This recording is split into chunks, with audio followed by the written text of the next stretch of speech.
Dans cette remarque que pourrait donner un élève en disant qu'il a peur de parler de radicalisation, il y a bien sûr l'idée que les radicalisés n'acceptent pas qu'on s'exprime et qu'on s'exprime différemment.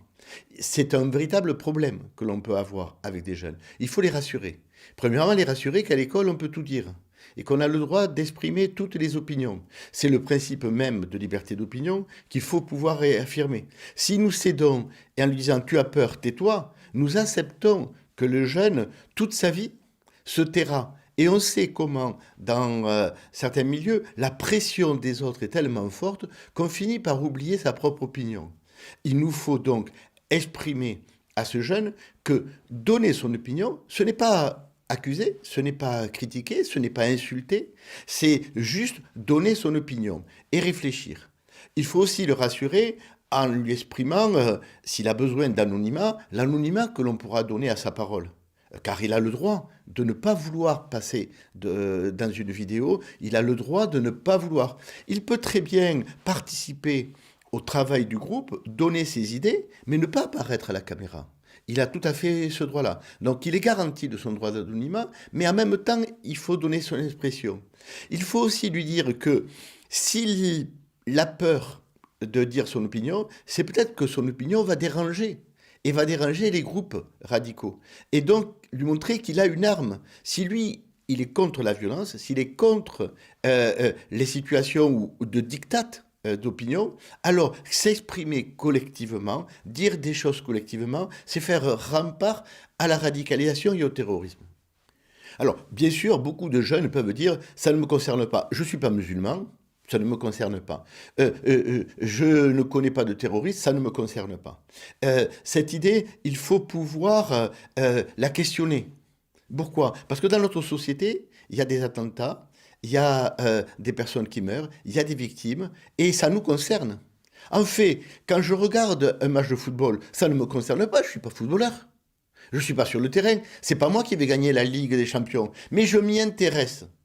Donc, il faut remplacer le concerné par l'intérêt que l'on peut avoir. Et l'intérêt qu'on peut avoir à discuter des phénomènes de société, c'est l'intérêt de dire ma voix peut compter et ma voix doit s'exprimer.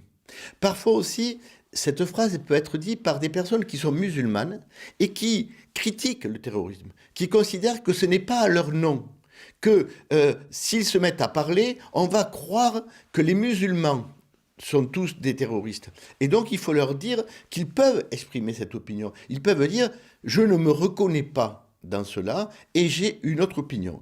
Ça leur permettra à la fois d'aider que les stéréotypes généraux sur le terrorisme qui associent terroristes à musulmans soient cassés. Et ça va leur montrer que on peut avoir des opinions religieuses, mais on peut être totalement opposé à l'utilisation de violence pour imposer ses opinions.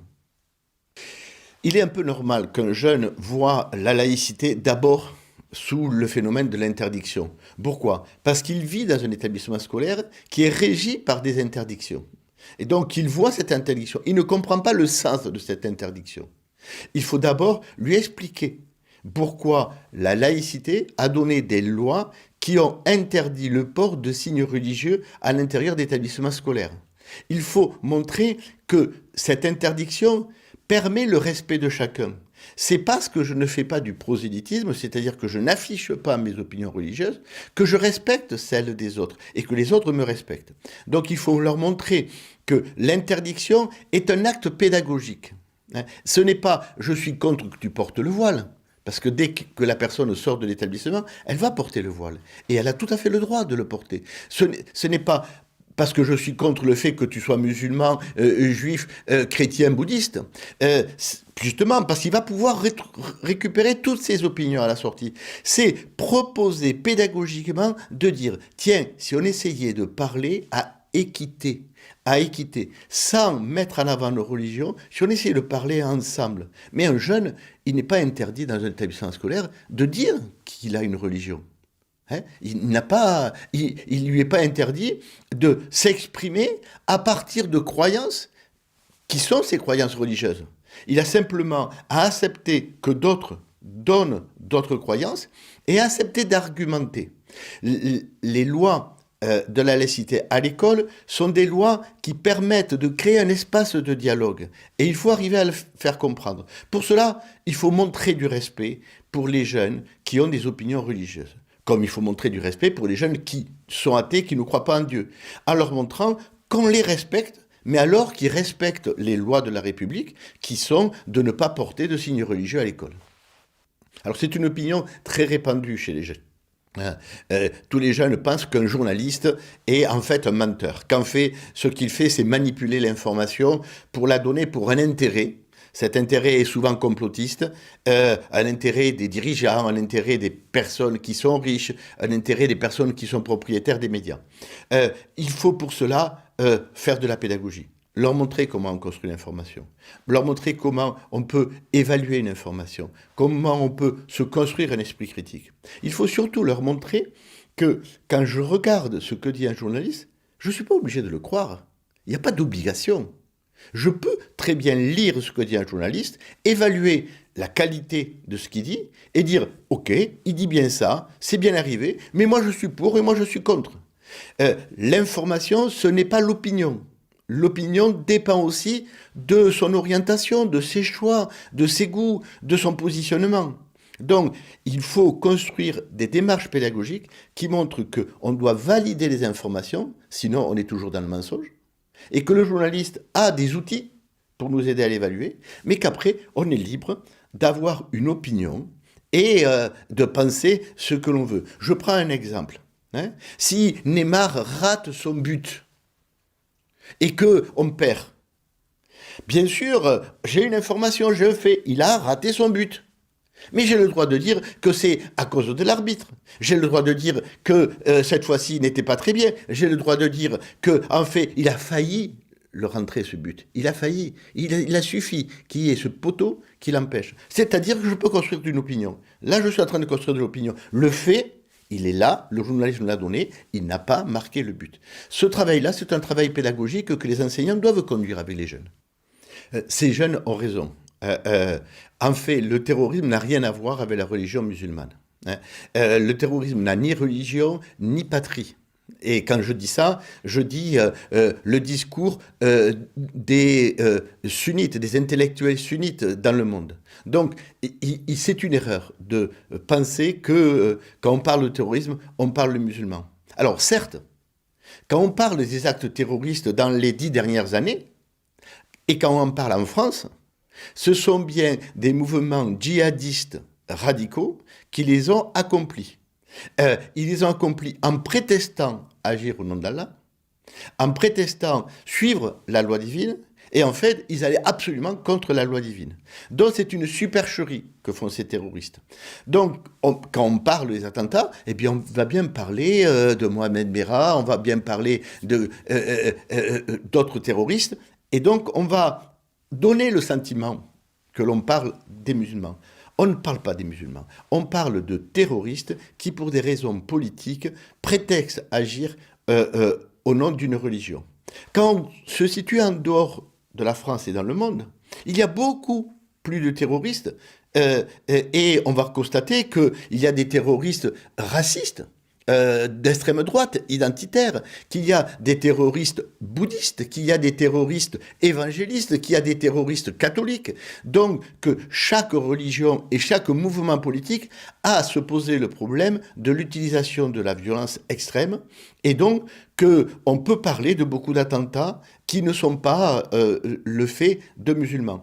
Il faut rassurer les élèves en montrant et en faisant attention à ne jamais mettre le lien entre le fait religieux et le fait terroriste. Il faut bien distinguer cela.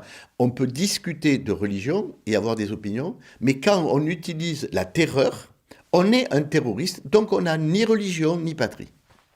Cette idée qu'il y aurait un monopole ou un groupe de juifs, on parle souvent du mot de lobby juif, c'est-à-dire une forme de travail juif communautaire qui dominerait le monde, est une idée complotiste. C'est à la fois une idée complotiste et c'est à la fois une idée antisémite. Donc, automatiquement, il faut rappeler que porter des jugements globaux sur un groupe social, sur un groupe ethnique, sur un pays, de façon négative est un acte qui est un acte raciste. Et c'est très important parce que les élèves ne pensent pas que les opinions qu'ils ont sur les juifs sont de l'ordre du racisme. Pour eux, il y a les races, et bien sûr, eux sont racisés. Et puis il y a les juifs. Et les juifs, c'est à côté. Il faut bien leur montrer que quand on parle d'un être humain et qu'on lui donne des accusations d'un groupe, on est à la fois dans un phénomène de discrimination et à la fois un phénomène de racisme. Hein. Ça, je crois que c'est très important. Pourquoi les jeunes disent cela? Ils le disent au moins pour 3 raisons. La première raison, c'est qu'ils prennent les opinions générales qui sont en France, qui sont en Europe, qui sont dans le monde, dans lequel, depuis le Moyen Âge, les Juifs sont persécutés. Hein. Il faut se rappeler que Saint-Louis avait obligé les Juifs à porter un signe jaune sur leur veste pour pouvoir les reconnaître. Vous voyez, on n'a pas attendu Adolf Hitler pour pouvoir le faire. Et donc, comme on a toujours eu l'habitude d'avoir des boucs émissaires qui sont les juifs, et bien du coup, on réutilise cela.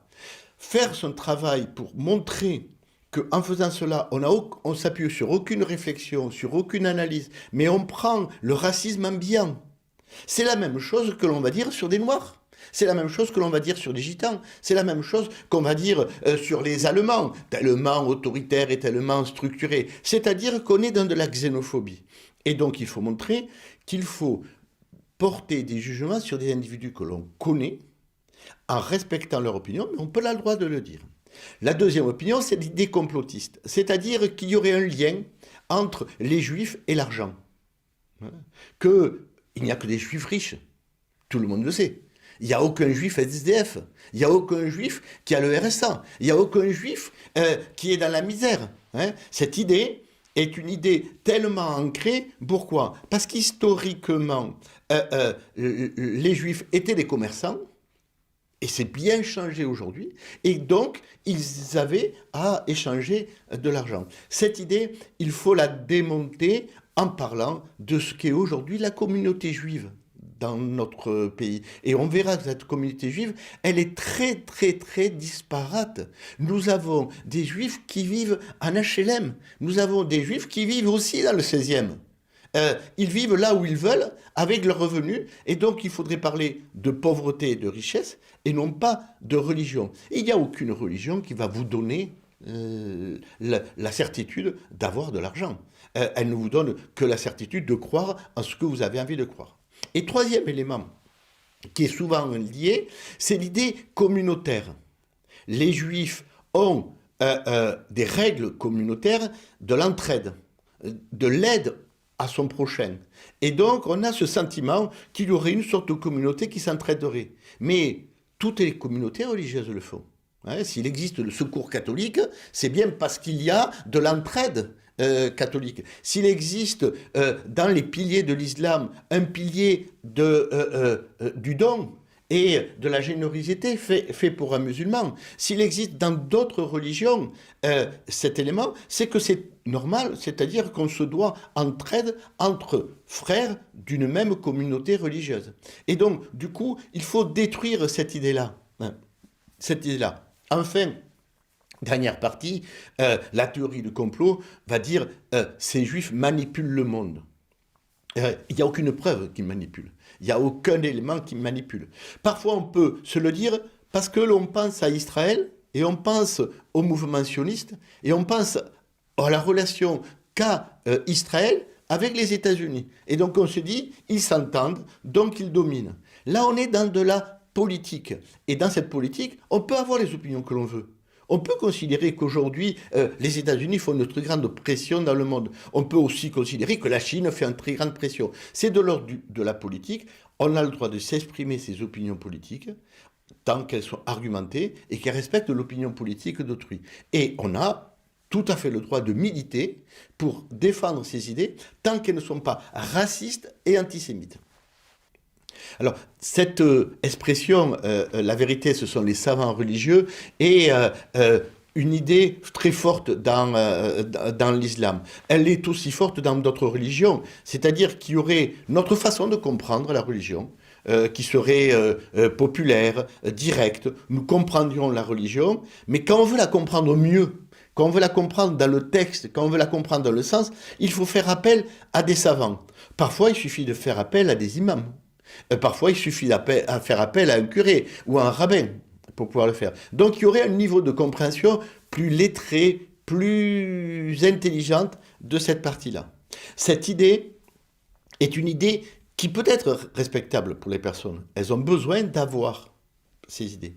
Mais il ne faut pas oublier que quand on parle de cette phrase, souvent on parle des pieux prédécesseurs, c'est-à-dire les salafs, hein, ceux qui étaient avec le prophète et qui auraient donné une interprétation. Mais revenons au Coran, revenons à la parole du prophète. N'allons pas chercher ce que disent les personnes qui ont parlé au prophète. Regardons la parole du prophète. Et en même temps, il faut toujours se dire que dans sa foi, on a un accès direct avec Dieu et que toute personne a le droit d'avoir une opinion personnelle par rapport à cela. Et que chez les musulmans, la question du rapport direct que vous avez à Dieu est fondamentale. On ne passe pas, chez les sunnites, on n'a pas de hiérarchie. Et on n'a pas un archevêque, un pape qui dirait comment il faut l'interpréter. On a l'obligation d'aller cela. Et si on s'interroge, eh bien, rappelons une phrase dans le Coran, le paradis commence au pied des mères, donc parlons-en avec sa famille, discutons-en avec sa mère, avec son père, et ayons cette conversation religieuse qui nous permettra d'avoir une opinion. Dans cette question sur Charlie, il y a des confusions. Il y a beaucoup de confusion. La première confusion, c'est la différence qu'il y a entre une position de loi qui donne le mode de fonctionnement à l'ensemble de la société et une opinion personnelle. Je peux avoir une opinion qui est contraire à la loi. Pourvu que je n'aille pas contre la loi, j'ai le droit de l'avoir. Donc, toute personne peut penser que les caricatures de Charlie étaient exagérées. N'étaient pas adéquates. On n'aurait pas dû les faire. Ça, on a le droit d'avoir cette opinion. Personne n'oblige à tout le monde d'être d'accord. Mais la loi permet la liberté d'expression et la loi ne condamne pas le blasphème. Et donc, elle est respectable en termes de la loi. Je prends un autre exemple. Moi, je peux penser qu'il ne faut pas battre une femme. Ou je peux penser que de temps en temps, une femme, elle exagère. J'ai ce droit d'opinion. Je n'ai pas le droit de le faire. Pourquoi? Parce que la loi interdit la violence faite aux femmes. Et je peux être condamné pour cela. Donc, il faut que le jeune comprenne la différence qu'il y a entre une loi, qui est donc une loi commune. Et donc, comme les lois communes, on n'est pas obligé d'y adhérer, mais on est obligé de la respecter. Et une expression. Maintenant, venons-en aux faits. Je me sens choqué par une image. Je ne l'achète pas, je ne la regarde pas. Est-ce que je peux être choqué parce que l'autre sera choqué? Non. Je ne sais pas prendre l'opinion sur l'autre. Laissons l'autre regarder la caricature et savoir si ça lui plaît ou pas. Pire que ça, je veux interdire à l'autre de sourire à cette caricature, de la trouver très intéressante. Je veux lui imposer mon opinion. Là, on est dans une phase qui est à base dictatoriale. C'est-à-dire que mon opinion personnelle deviendrait une loi qui s'imposerait à tous. Et sur le principe de la démocratie, c'est impossible. Je ne peux pas faire de mon opinion une opinion universelle. Des radicaux extrémistes, et pas des religieux, ont déterminé que ces personnes-là devaient être condamnées. C'est ce qu'on appelait une fatwa. Et l'ont fait. Les personnes qui l'ont fait sont des extrémistes radicaux, qui l'ont fait au nom d'aucun droit religieux. Aucun droit religieux. Je rappelle que chez les sunnites, il n'y a pas de hiérarchie. Donc, ils n'ont pas.